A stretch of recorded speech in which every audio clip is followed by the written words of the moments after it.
Investigators are back at the restaurant again. They'd searched this area up and down before. They felt like they'd seen everything there was to see, but now their eyes are set on the dumpster. It's December of 2018, and a 17-year-old girl just went missing. Breana Rouhselang, disappeared just feet from her home. And now, police have the unenviable task of tracking her down.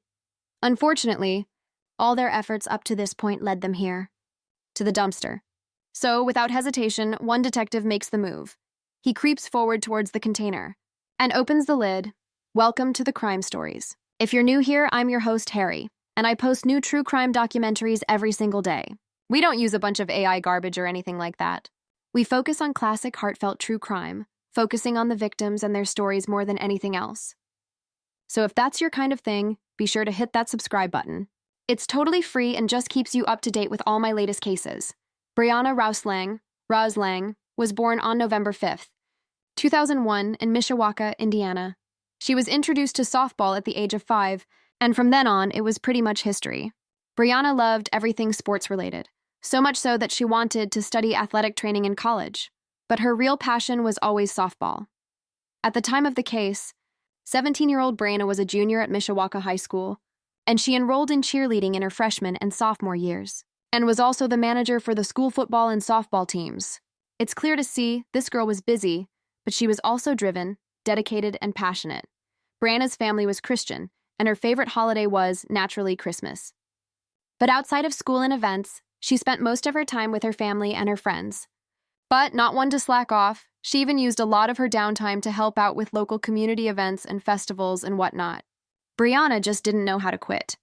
Breana was defined as ambitious, athletic, and hardworking. She had a warm and kind personality, and she was just a wonderful person to be around. If anyone in the community wanted something done, they knew they could count on Breana. She was the very definition of a pillar of the local community, even at the young age of 17. The most recent event she'd been working on was the Mishawaka High School sports banquet. She was in charge of getting things scheduled and getting invitations mailed out. In fact, she was waiting on the most recent batch of invitation mailers to arrive on that fateful December afternoon in 2018. But, tragically, she'd never received those invites, much less mail them out. That's because on that very afternoon, Breana went missing. Breana Goes Missing was December 8th, 2018, and Breana's mom, Melissa, was approached by Breana, who told her that she needed to step out for a bit. This was around 10:30 p.m., and Breana had her phone with her. Her mom saw Breana walk out the front door, but she didn't know that this would be the last time she would ever see her daughter again. It was getting late, so Melissa went up to bed, thinking that her daughter would return home in a couple of minutes.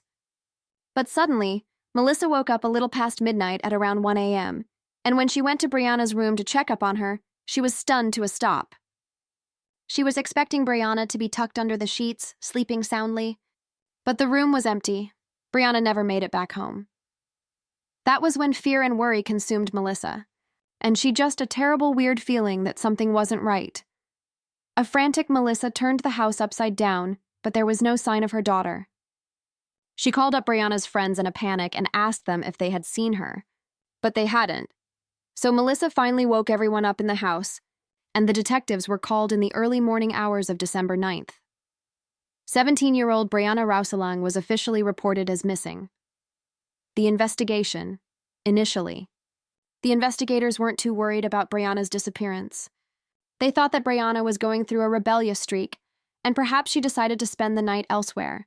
Typical stuff when police get involved with missing person cases involving teens. It's the same story every time. Teen goes missing. Police downplay it and claim they're a runaway. Then lead to the family and say, they need to wait 24 hours. We've all heard it 1,000 times before. But this was when Melissa dropped a huge bombshell that led the detectives to take her daughter's missing persons investigation seriously.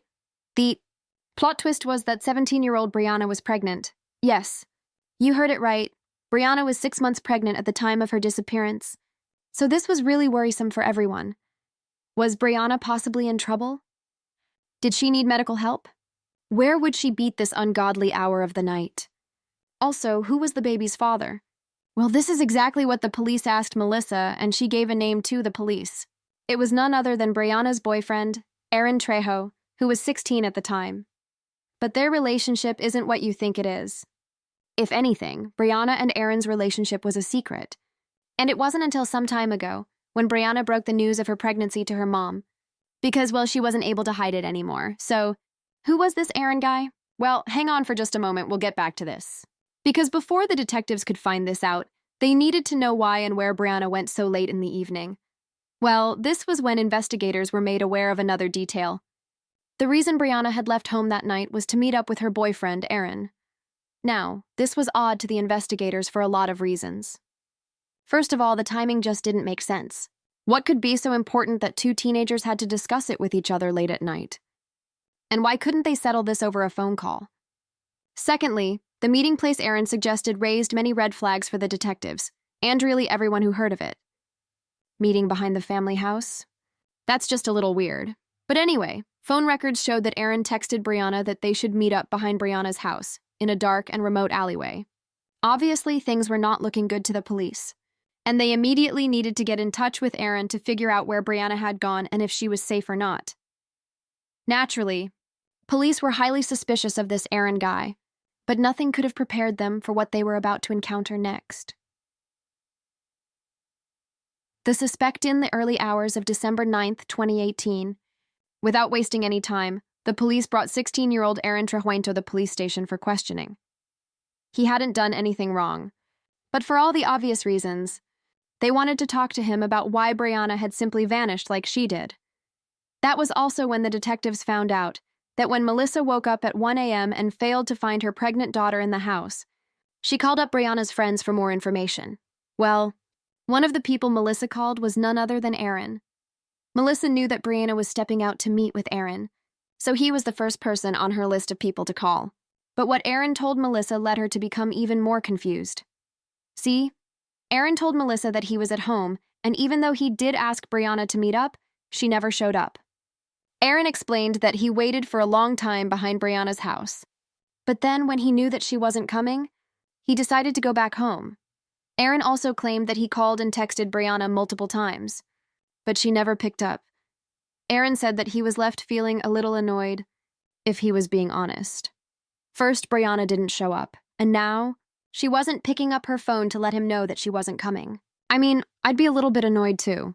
Well, when the police initially questioned Aaron about Breana's disappearance, he basically told the officers the same thing as Melissa. He had texted her to meet up, but she never came. And after waiting and calling and texting Breana multiple times, he went back home. So the detectives were left confused. Well, the police decided to go to the very place Breana was supposed to go. It was as good a place as any to get started, so they headed to the dark alleyway behind her home. Well, when the investigators got there, they didn't need much to know that something terrible had happened. See, Breana was wearing a hat as well as glasses when she left home to apparently meet up with Aaron. That hat and those glasses were found almost immediately, and the eeriest detail was that both things were stained in red. There were also huge stains that pooled on the ground in the alleyway, and the detectives knew one thing for certain.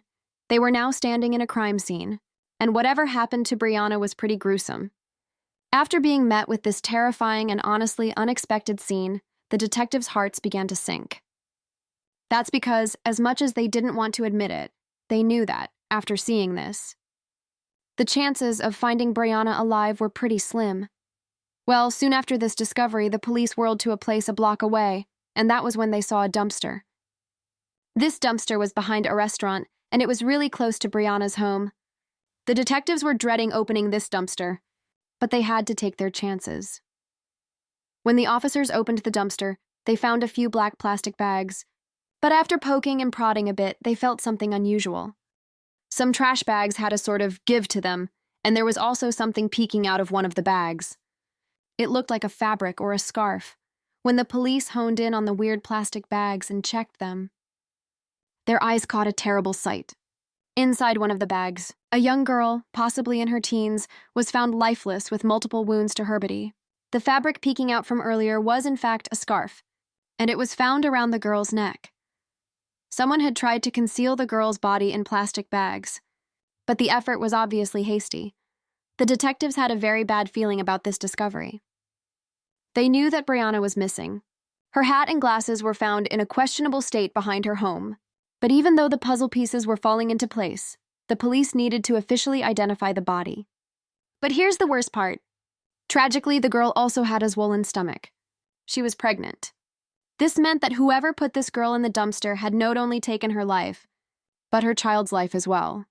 Soon enough, the body was sent for identification. But this was really nothing more than procedure, because taking one look at this girl, detectives knew without a doubt it was Breana. Neither she nor her baby had survived. At this point, the police's search for Breana finally came to a stop, but it was tragic. Breana had lost her life, and not only this, but her baby didn't make it either. When the detectives informed Breana's family, they were just beyond broken. Breana's stepmom Nicole was completely dumbfounded and in shock. Nicole had known Breana since she was 6, and now she was going to be a mom. But sadly, she couldn't experience this moment because her life was taken so brutally. Breana's family had a really hard time wrapping their heads around this entire situation. It just didn't make any sense. Breana was home just hours ago. There was no way she was now found in a dumpster.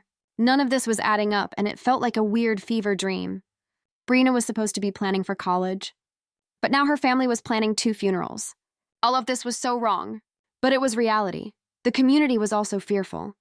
They were convinced that this was the doing of someone malicious, and rightfully so. Now, the place where Breana was supposed to meet Aaron wasn't the safest. It was dark. No one knew what happened in that alleyway, but it was still everyone's hometown. They were all terrified. The community was obviously looking at the police for answers, and they wanted the perpetrator behind bars ASAP. Well, that is exactly what the investigators set out to do, because they had a suspect in mind. It wasn't a random person, though.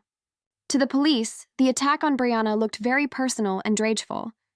It was certainly a crime of passion. Pretty soon, the autopsy results came back and they revealed that Breana was attacked with a sharp weapon, and the assailant also tried to suffocate her with the very scarf found around her neck. All these signs hinted that the attacker might have been someone who knew Breana, and lucky for the police, they already had their sights set on one particular person. A devious plant. The police had already spoken to Aaron before, but now that Breana's body was found, and he was possibly the last person who came in contact with Breana, it was only fitting that they dug some more and found out what really happened in that alleyway. When people got to know that Aaron Trejoa was being questioned by the investigators in relation to Breana's murder, they were left even more confused, partly because it was bizarre seeing the police question a 16-year-old for the murder of a young pregnant girl, but the other reason was that no one knew that Aaron and Breana were in a relationship in the first place, and they certainly didn't know that. Breana was pregnant with Aaron's child. That was because Breana and Aaron were doing their best to keep their relationship a secret. See, Aaron and Breana actually knew each other since middle school. They weren't super close or anything, but they went to the same school, had a lot of the same classes, and so they were pretty familiar with one another. Basically, they saw each other, and they knew who each other was. But it wasn't until both students were in high school and Breana joined the football team as a manager that Aaron first really reached out to speak with her. Aaron loved football. His family said that if there was one thing he was passionate about, it was this sport. He also belonged to a devout Christian family, and he was defined as a calm, fun-loving guy. So, after spending some time together at school, Breana and Aaron became friends, and very quickly, much more. But there was one thing. Breana's and Aaron's families didn't know that their kids were in a relationship with each other. I'm assuming that Breana and Aaron agreed to keep the relationship under wraps, but for what reason we can't say for sure. Anyway, Breana and Aaron's friendship escalated quickly, and the next thing you know, they were in a full-blown physical relationship. It was July of 2018 when Breana was struck with the unexpected news. She was pregnant, and the child was Aaron's. But Breana hid the pregnancy from Aaron. Similarly, Breana also tried to remain quiet about the pregnancy with her family. Even though Aaron and Breana's parents didn't know about the two, Breana's mom, Melissa, soon caught on to what Breana was hiding.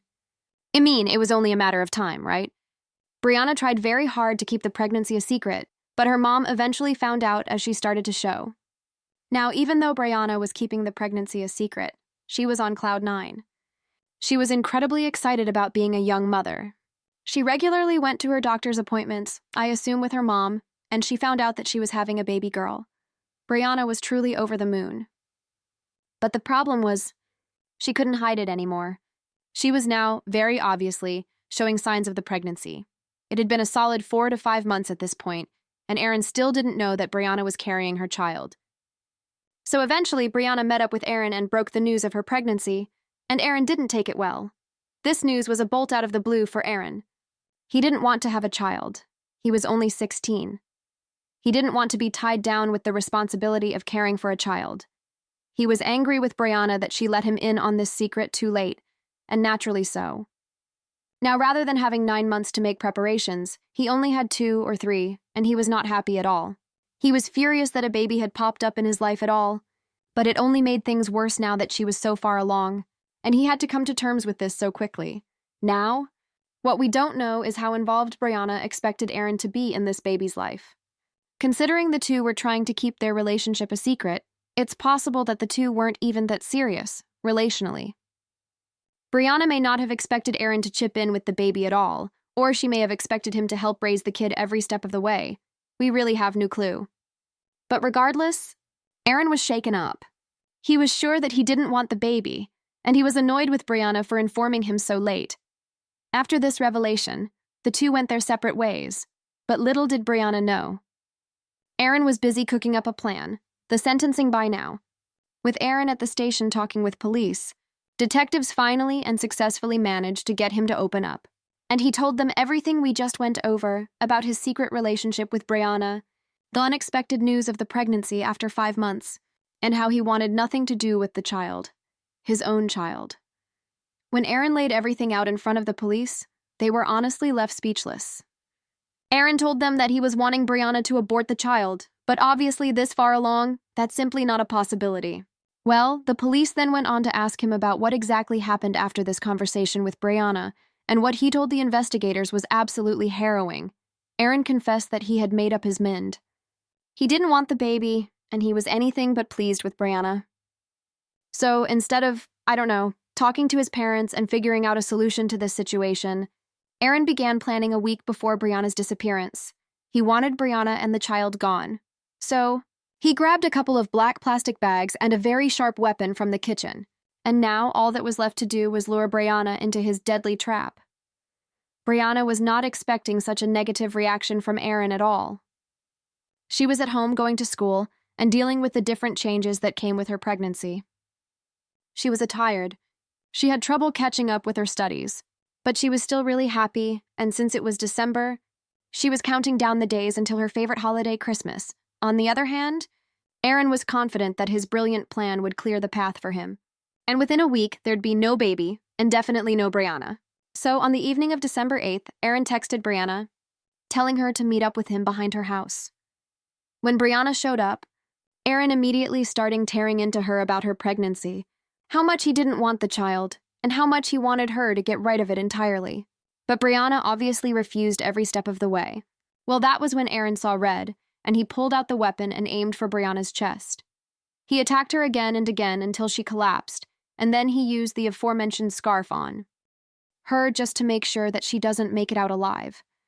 This was all so far beyond terrifying. But when you remember the fact that this was a 16-year-old boy doing this, it's just something else entirely. Once Breana stopped struggling, Aaron covered her body in plastic bags and disposed of it in a dumpster, which was just a few steps away from Breana's home. Aaron disposed of his pregnant girlfriend's body like it was just a piece of trash in his way. In the process, he also took the life of his unborn daughter. After the heinous murder, Aaron left the scene, but not before picking up the murder weapon and Breana's phone. He dumped the two things in a nearby lake and then went home like nothing happened. It is unbelievable that a teenager was capable of such a heartless crime, all because he didn't want his life to change due to decisions that he himself had made. After the detectives heard all of this, they knew that they were right to be suspicious of Aaron. Aaron then proceeded to tell the investigators that, "I took action. I took her life."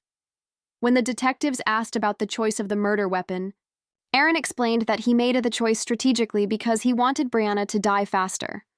Do I need to remind you again that Aaron is just 16? At the end of it, Aaron was charged as an adult with 2 counts of murder, one for Breana and one for baby Aurora. The aftermath on. October 31st, 2019, a little less than a year after Breana's murder, Aaron entered the plea of not guilty but later changed it to guilty. After all was said and done, he was sentenced to 65 years in prison. Years for the murder of his girlfriend Breana, and 10 years for Aurora. Aaron will probably be out of prison in his 70s. Breana's funeral was held on December 17, 2018, at New Life Baptist Church. She was laid to rest surrounded by her loved ones, who were broken-hearted and grief-stricken. Breana was a cheerful, sweet, and strong girl who had so many plans for her future. She was so incredibly excited to meet her new daughter, and she was ready to embrace the changes life had thrown her direction. But now, all of that was over in the blink of an eye. All because the father of her child didn't want the baby, and he was angry with her for telling him so late. All of this was needless, because this situation could have easily been handled if only Aaron and Breana had involved the adults in their lives and given them their rundown. Rights could have been signed over, adoption could have been an option. Heck, even if the guy just grabbed his things and ran away. Anything would have been better than this. Two families lost their daughter and their son, all because of the actions of one person, and now their lives will never be the same ever again. Breana's parents still can't get over the sheer horror of how they lost Breana.